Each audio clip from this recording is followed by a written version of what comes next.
yego ku munsi w'ejo rwose nimugoroba mu masaha bamwe ngengo biteguraga kujya mu buriri abandi bakireba nka match ya Barcelona nibwo twabonye itangazo rigenewe abanyamakuru bwana Rugaju rigaruka ku nama yahuje Rwanda Premier League ndetse n'abanyamuryango bayo 16 ubwo turavuga ama equipe ariko ubwo se niba baye 18 ubwo nari ama equipe yandi yarahari kuko na Rwanda Premier League yanditse 16 mu Rwanda abashyitsi ntago bagomba kuza nabagenerwa bose abanyamuryango ba Rwanda ubu rero finally baguye mu kintu Rugaju yigeze kuvuga avuze ati bari abantu Ferwafa ibintu Rwanda Premier League ibintu yakoze yagombaga kwibuka ko bari yari abagenerwa bikorwa batagomba kuza ati ni nko umushyitsi aza ntaba afite ubwisanzure bwose mu rugo agomba icyemezo kubyo muri buteke kubyo ari bwakirizwe mu rugo final ubwo none ndumva tuguyeyo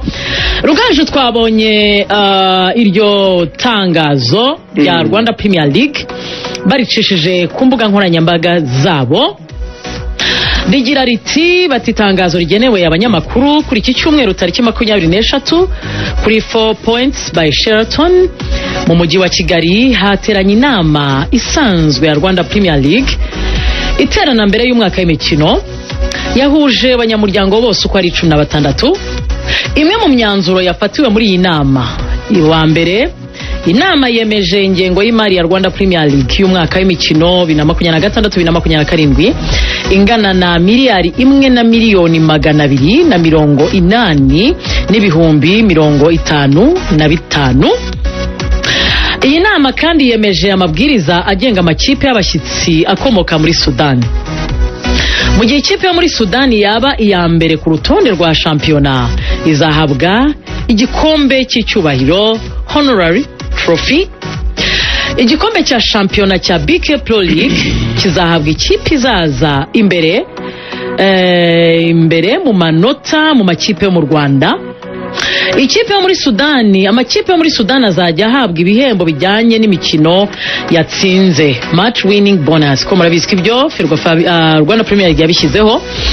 Amakipe yo muri Sudani kandi azajya ahabwa ibihembo bigenerwa abakinnyi bitwaye neza uhereye ku mukinnyi w'umukino kugeza ku mukinnyi mwiza w'umwaka urwego rungana n'urw'amakipe yo mu Rwanda. Umubare w'abakinnyi batari abanyasudani amakipe yo muri Sudani yemerewe gushyira mu kibuga icyarimwe abakinnyi batari abanyasudani batarenze abakinnyi 6.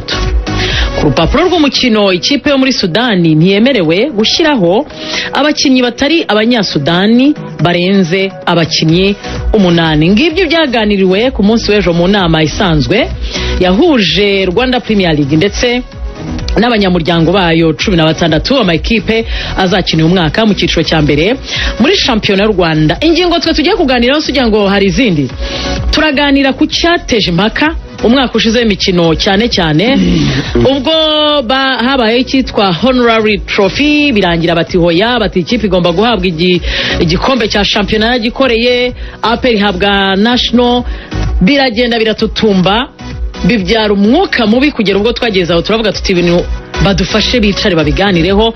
Ariko nanone mukibuka ko muri interview CDS yaravuze ati aya ma equipe nago tugeze tuba muri condition imwe nabo abakinyi baragendaga bakaza abanyamahanga mu kibuga ntibigeze bita ku mubare nkuko twege byitaweho nayo nindi ngingo yaganiriweho ndetse ifatirwa umwanzuro. Ngibyo ibyo nge numva ko Rugaju twaganiraho by'umwihariko muri iki kiganiro cyo muri iki gitondo kuko twari tubitegereje igihe kinini.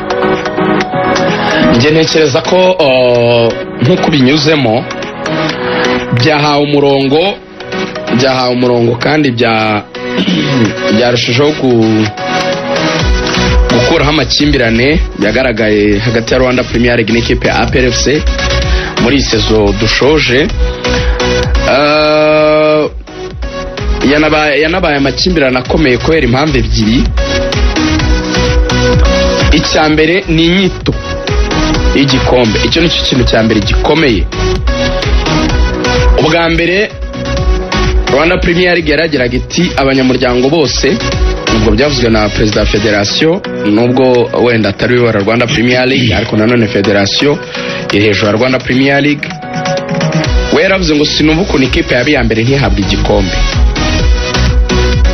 ubwabyo hazamuka debe ivuga ngo ubundi kipe iyo yaje mu kindi gihugu nta gutya baba bayihaye uburyo igomba gufashwa igakina kubera ibibazo by'intambara biri iwabo cyangwa by'umutekano muke, ese koko ikwiye gutwara igikombe mu gihugu yagiyemo?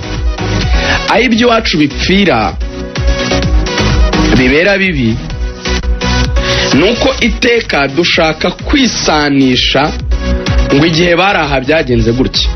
Byaranambabaje icyo gihe ukajya kumva umuntu ngo igihe bari muri Mauritania byagenze gutya. Nibaza ikibazo kimwe, Mauritania ni umubyeyi wabyaye u Rwanda ku buryo tubenchmarking igihugu cyitwa Mauritania. Mauritania yashinze umupira ku isi ku buryo ariyo reference y'ibintu ushaka gukora. Mauritania kuki se wumva ko wayireberaho ngo ahandi ngo byagenze oya? Kuki twe tuticaye ngo twisange dufite ibintu twemeranyije hakiri kare bigenderweho? Abantu batoya ati ibyo bintu byari bihari. Okay, niba byari bihari nimugaragaza inyandiko z'ibyo mwemeje byanditse, usanga nta bihari, ni ibintu byari mu magambo. Nubwo byaba byaremejwe ariko ikintu udashobora kubonera dokima ngo uvuge ngo dore ku itariki ni Rwanda Premier League twasohoye itangazo rivuga gutya na gutya ko ikipe izatwara igikombe muri Sudani kizitwa gutya kandi bizagenda gutya. Byari bigoye kubisobanura. Ari naho APR kuba yari ifite uburakari byari bifite ishingiro, byumvikana kandi neza ko kuko yari iri mu kuri. Icyambere babanje gukemura ni ukwemeranya ikipe muri Sudani iramutse ibaye ya mbere yatwara iki? Yatwara honorary trophy, yego. Hanyuma yabaye ya mbere muzo mu Rwanda igatwara igikombe cya Rwanda Premier League. Ibyo rero ni byiza. Ibyo bibanje gukuraho ibibazo byo kuvuga ngo ninde champion w'u Rwanda, kuko ubushize n'impungenge twari dufite zari zo kuvuga ati araba champion y'u Rwanda ajya no kuba champion ya Sudan, araba champion mu bihugu bibiri mu mwaka umwe muri sezimwe. Ibyo wenda bashakaga kunyega ibyo APR yakoze, kubisuzugura, kubitesha agaciro, wenda bamwe banabishyiramo n'ubukeba n'ibindi bo babidefandaga bavuga ngo no, ngo ntabwo ikipe yatwaye igikombe ngo yabaye ya mbere ngo nta kuntu ngo atariyo champion kandi ngo yarakinnye n'izindi, ngo nese ngo ntibakinnye match zingana ngo kuki APR yumva itagitwara. Ariko bakirengagiza ikintu kimwe, si ikibazo cyo kuba yabaye ya mbere yarushije APR amanota, twese turabyemera yarushije pe, n'uburyo ari nacyo cya kabiri ubwo bagiyeho uzakinyemo ntibwari bumwe, criteria nazo ntizasaga. Icyo nanone cyongeraga gushimangira injustice ikipe APR yavugaga. Sinzi impamvu bijya biba ko APR irekaramye ikintu byitwa nkaho idafite uburenganzira, ahubwo ukabona abantu bashaka kubishyira ngo reka yumve. Ariko mu by'ukuri hari umuntu wavuze ngo ruswa ngo ntabwo ngo ari ikibazo ngo igihe nge ndimo sinzi ibyo bintu mubyumva, ngo ruswa ntabwo ari ikibazo gikomeye ngo mu gihe mubare kuri ruswa nge ndimo sibyo? Ni nko kuvuga ngo injustice ntabwo ari injustice mu gihe ngewe itankorewe,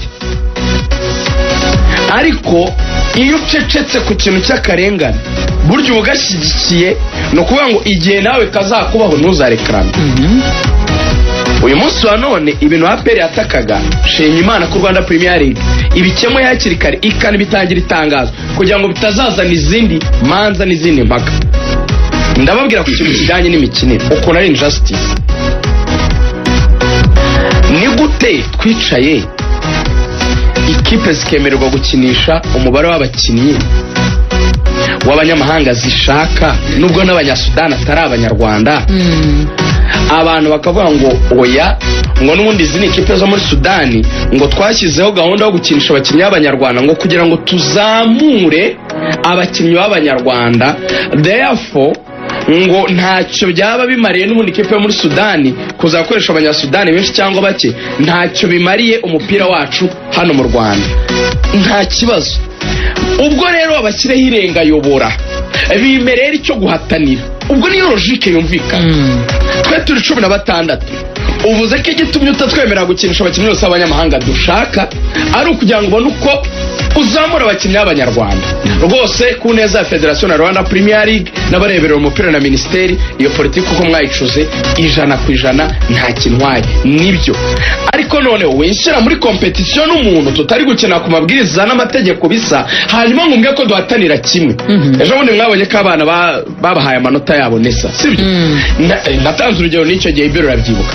Niba uzanye ikizamini cyashinga byari rugajuka ibibazo 20, ibero komereza ibibazo 15, ukabwira ibero ngo nakora amasaha 3, njye ukamwabona inkora amasaha 2, umuhaye ibibazo bike umuha amasaha menshi, ariko nyuma ibibazo byinshi umuhereza n'amasaha make. Bivuga ko ntituri gukora kuri condition zingana. None so umuntu tuzavuga ngo twarahatanye biri fair, azabona ikigo njye ninkibura simvuge ko narenganye, zaba narenganye. So aperi rero yari ifite ukuri at the first place, ari nacyo cyatumye bahindura no ku cy'abakinnyi. Wowe kuba uri kuvuga ngo twebwe, kuko hari ukuntu iki kintu ikibazo kiri mu Rwanda mu mupira kiri no mu zindi sector. Twese turabizi ko aya makipe yari yarasabye kuza na mbere hose kubwa ba kamarade barayangira, ibyo bintu birazwi. Amaze kuyangira ko ndabivuga nk'umuntu wicaye ku meza y'ibiganiro aho banyiri kubiganira babivuga muri ambasade ya Sudani hano Nyarutarama. Narababajije ese ko byaboraga nk'ukwezi ngo babemerere, byari bitaranasohoka n'itangazo. Barambwira bati no, ntago ari ubu ngubu, ati na mbere umwaka wabanje twarasabye mbere yo kujya muri Mauritania ntibadukundira. Icyo gihe kamarade yari SG, perezida yari Munyantwari. Munyantwari ni Munyantwari. Muri icyo gihe babahakanira, byaje kumenyekana ko nyine byagiye bikaherereye muri federasiyo. Bavuga bati reka tunoze neza iyo gahunda, hari ibikinozwa. Bavuga ati ari byo tugiye kunoza neza. Ariko icyo gihe igihe uko ambasade ya Sudani icyo gihe yabikoze ifatanyije n'ubuyobozi bw'igihugu iwabo, bwa approachinze none inzego politiki kandi zo hejuru mu gihugu, zibagaragariza impamvu bifuza gukina mu Rwanda. Oda rero iva hejuru ibwira Ministeri ya Siporo ngo kurikirana ikibazo cy'amakipe yo muri Sudani ashaka kuza gukina mu Rwanda, ayo makipe muyafashe akine muri condition ziyoroheye. Siko bimeze cyane. Ayo makipe kuko abantu bumvisha itegeko ryavuye hejuru, leta sanzwe rinyuze muri bya bintu by'umupira bisanzwe, babandi bo mu mupira sezo yabanje bari bahakaniye za kipe, none babona itegeko rivuye hejuru. Babyakiriye nuko ngo ni kwa kundi bita ngo nugwekenye udakanjije. Ibintu byavuye hejuru muri Sudani, amakipe ntiyishyura ibibuga by'imyitozo mu gihe ayo mu Rwanda byishyura. Kandi ayo makipe niyo afite amafaranga kurusha ayo mu Rwanda. Nibyo umuvandimwe bw'Abanyafurika, umbrella umutaka tubamo, igihugu cyacu amateka cyagize ubuhunzi ku banyarwanda bameneshejwe muri 59 n'indi myaka uko babaye ahandi, they know they feel, barakumva ifite ikibazo nk'iki. Kino mu kintu Rwanda rwose rurwana no guca 100% guca ubuhunzi n'ibindi, ko baza gahinda n'akabaro umuntu abigiriramo. They try to protect impunzi ziri mu Rwanda, kuzifata neza, kuzitaho, kuzaha ibyangombwa nkenerwa byose. Sinanze hospitality biri no mu byo igihugu cyacu gishyize imbere, ubukerarugendo, hatagira umuntu yumva nabi. Ariko ibintu byose biri sportif ntabwo ari uko nguko none nabwo bitwara ngo nshobora kubaha ibibuga ku buntu bakoraho imyitozo, nshobora kubafasha muri mu bindi bakeneye mu gihugu bimwe na bimwe, kuko nabo hari byinshi bishyura nk'amahoteli n'ibindi. Nshobora kubafasha muri ibi n'ibi, ibyo ni byiza, kubaha aho baba n'ibindi byose, biriya byose twavuze. Ako ntiwavuga ngo reka noneho mbahe na avantage sportif zikandamiza amakipe y'imbere mu gihugu. Ibyo nanone ni ukwiyima uburenganzira usanga n'umunyagihugu. Ntabwo ari byo. Ubaha ibyo bagomba guhabwa bindi bitari sportif, avantage zitari sportif, izo ndazemera. Baha ikibuga bakora imyitozo, niba udashaka kubacaginga ku bibuga nta kibazo. Niyo anadiringa n'amahoteli akabagabanyiriza ibiciro ku ijoro niba bishoboka, bikore. Bahe sekirite, bahaho kuba, baha ibyangombwa nkenerwa byose, bemerere bakire mu Rwanda 100%. Ariko nutubizana mu buryo bwo guhatana, bakwiye gusa n'abanyagihugu. Niyo mpamvu rero iri tegeko ryavuze ngo bagomba gukinisha abanyamahanga 6 mu kibuga, ariko ntibagomba kurenza 8 kuri feuille de match. Nibyo 100% nibyo, kuko nicyo APR yavugaga. Nje nemerera abanyamahanga 8, ariko undi yakinisha abanyamahanga bose ashaka. ngo ariko ngo n'abanyasudani ngo n'abanyamahanga. Ariko banzu bitekereza nyine ubyumva, niba nyine abanyasudani uri kubabara none nk'abanyamahanga nabo, reka tubyite uko nguko. Harimo kriterio uri kwirengagiza. Aba bakinnyi b'abanyasudani hari nivo bariho par rapport y'abakinnyi b'abanyamahanga bakina mu ikipe zo muri Sudani. Ari niyo mpamvu baramforce bakajya kuzana abo banyamahanga bakura ahandi. Ni nayo mpamvu twese nk'uko tubizi, buri wese ubwiye na za AP ukazibwira ngo fata abakinnyi b'abakongomani cyangwa ufata abakinnyi b'abarundi, ubaho ubwenegihugu bitwa abanyarwanda bagukinira. APR nayo yagira imbaraga nk'izi kipe zagira muri shampiyona y'u Rwanda. Uyibwira ngo fata bano ba Mamadou, bano bose ba Maduzo, ufate aba ba Dauda, ubaho ubwenegihugu, bakine nk'abanyarwanda nubwo ari abanyamahanga. Nkuko kera bajyaga bikorora, byibuka umuntu yavaga muri Kongo gahita bamuhereza ibyangombwa gahita kina nk'umunyarwanda. Bambaye Twitter urabyibuka, bageraga mu Rwanda babaye nk'abanyarwanda. Marcel Taganwa akunda kuvuga ngo bazanywe na Belvedere Line. Sinzi niba iki nakora, yari ikomeye cyane. Niwe bavanaga ubwo rero na APR nawe yibwiye ngo ba Yusufu akina nk'abanyarwanda, yazajya ari 11 ifite n'abasimbura b'abanyarwanda kandi bose ari abanyamahanga. Ibintu rero byumvikana, ibyo bakosoye nje ndabyemera. APR yarekramaga byari bifite ishingiro, ariko icyagoranaga cyagoraga abantu. Amakipe abanyamuryango nk'uko baraye bateranye, ntabwo bateranye. Ubundi nicyo cyari ikibazo cy'uko mwarateranye mujya mu nama mugira ibyo mwemeranwaho. Ibyo rero mwemeranyijweho mu nama, noneho mukaza mukabyenterpreta mu buryo butandukanye. Akoze kwizigi buriya ntibateranye, barateranye kubera ko yego chairman wa Rwanda Premier League ndabyibuka iyo press conference nayo yitabiriye bakira ama equipe yabereye mu cyumba cya Ferwafa. Yego, ubwiwe yaravuze ngo azatanga ibikombe 2 zira kipe zizahabwa iki n'undi honorary nayo bari yahozeho. Yego, niyo buri yarayivuga. Avuga ko ikipe n'ubundi yo mu Rwanda ariyo izahabwa igikombe, kuko icyo gihe ndibuka na debate yari hari, nibwo abantu baganiraga ese ubundi ziramutse zimanutse byagenda bitezamanuka, nibwo yahise avuga ibyo ngibyo asobanura iby'ibikombe. Ahubwo nyuma nibwo hajemo nyine n'icyo gusobanura. Mwagiye mu nama mwemeranwa ku bintu, abanyamuryango 15 baraceceka, harekera umunyamuryango ari we wagomba gutwara igikombe cya shampiyona, niba koko mwari mwemeranyijwe ko agomba guhabwa honorary trophy. Kuko niwe warugonzwe n'ibihindutse kandi abantu barabyemeranyije. Akabanyamuryango ubwo kaba bafite ikibazo. Abanyamuryango rero ubwo icyo navuga ntabwo babaye inyangamugayo. Niba muntu uvuga ngo ruswa nimbi mu gihe ntayiriyeho, ariko nyiriyeho ntabwo ari mbi. Cyangwa wandi uvuga ngo akarengane nakarengane igihe nagakorewe, igihe ntagakorewe si akarengane. Abanyamuryango umupasiteri yararenganye ku rwego rukomeye cyane. Umupasiteri watwigishije yaratubwiye igikombe cyayo ngo n'uriya mujinya wose mwabonye wa Donatien n'ibi bya Super Coupe, imizi n'intandaro ni hariya naho. Burya ntugire ngo biriya bibazo byaje kuba byo kwanga gukina Super Coupe naho ngaho. Umupasiteri watwigishije yaratubwiye ngo bimera ngo umuntu ukuntu akoze ngiyo ibyago bitamuriho bikaba kuri mugenzi ngo umuntu akakubwira ngo shango napfushije ngo mama wanjye ngo yarafite imyaka 70 ngo nundi ngo yari yararamye, ariko we wamupfushije uri mugani kuko ibyago biri kure y'ubibwiye nta biha agaciro.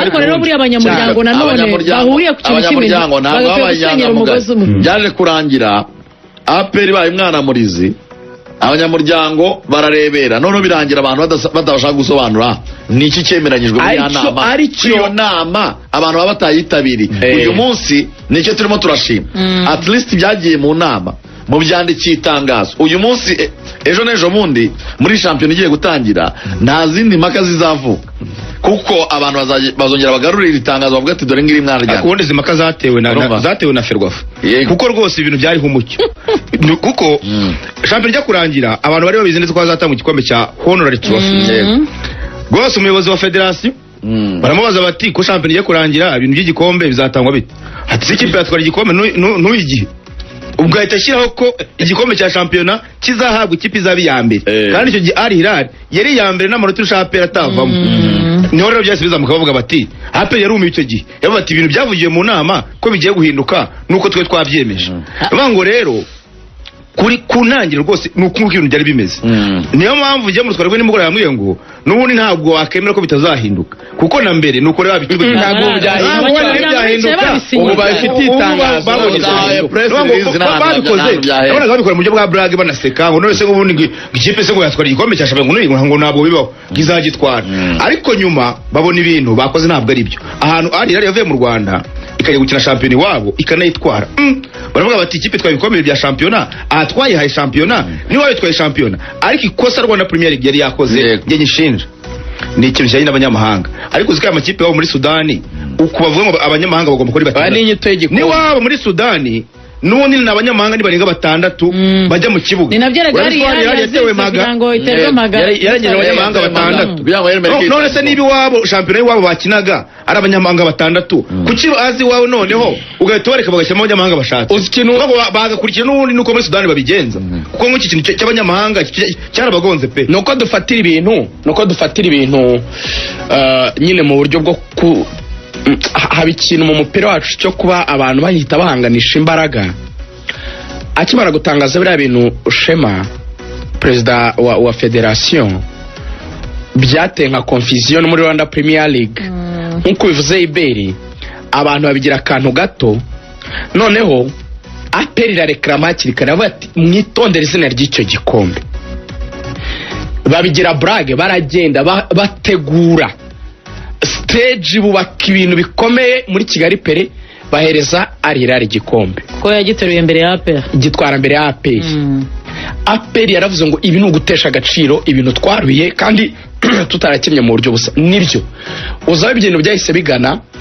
nango byari bwe APR ngo ukoreshe means n'ubushobozi bwose ufite kugira ngo wirengere ni nacyo cyasunikiye APR ari nacyo kibazo twaje kugera muri Super Coupe kuvuga ngo wowe federation na Rwanda Premier League na message mwarayibonye yuko bazakora press conference niba koko mwumva ko mugomba kwitwaza imbaraga mwahawe mukuyobora umupira mukadukandamiza natwe turakoresha imbaraga zacu none zitari sportif natwe twirengere nk'ikipe nicyo cyasunikiye APR gutangira gukoresha ingufu zigejeje kuri ibibazo byose byabaye mu nyuma y'iri tangazo APR yibwiye mu kine Super Coupe jora ntacyo bibwiye ubu ngubu yakwemera APR yasunikiwe asaba kwicara gusaba dore APR ukabwira turakina Super Coupe dore uburakari bwavuye rigoga kuko no mu byo byendi kurengana muri rabo byari birimo ukomeza ukandenganya byendi kurengana nje ngashaka ko wenda abantu mbwira banyumve kuko fact ziragaragara banyumve bakagenda mu kintu Iberi yakivuze neza kimeze nka brag icyo bita hari ibi bya public opinion abantu ko bari kubivuga mu tubari abantu ko ari ku mastade bitari technique abantu ngo benshi ngo bavuze iki ibintu bya fluke ngo benshi nuko byumva ngo benshi nuko ngo nireke kwiriza abantu ngo nayo ngare Rwanda Premier League na Ferwafa basa n'abaguye muri ako kantu ko kubigira ibintu biraho ngo natwe ngo twahaye imbaraga ngo let's ngo dushyiremo agatuza APR uyu munsi wa none biragaragara yuko kimwe mu byo bavuze byibura ikibyibura ni kimwe mu byo bashaye kugeraho byo gutanga justice for me niba hari ikintu ntajya nemera ntanemeye kuva n'icyo hari ibintu byinshi APR ikora ntemera pe byinshi cyane ariko niba hari na APR yari ifite ukuri kwambaye ubusa APR yari ifite ukuri rekara mu kuri iki kintu so this time at least amakipe nakine nitwara igikombe bakita igikombe cy'icyubahiro ariko si icya shampiyona, izajya gushaka icya shampiyona iwabo. Hanyuma nikinisha abakinnyi 6 b'abanyamahanga, yemererwe kugira 8 kuri fedo match, ubwo 6 bahuriye mu kibuga, yemererwe gusimbuza abandi 2, ikoresha abanyasudani nk'uko itegeko ryabo rimeze, ihatane n'amakipe yo mu Rwanda.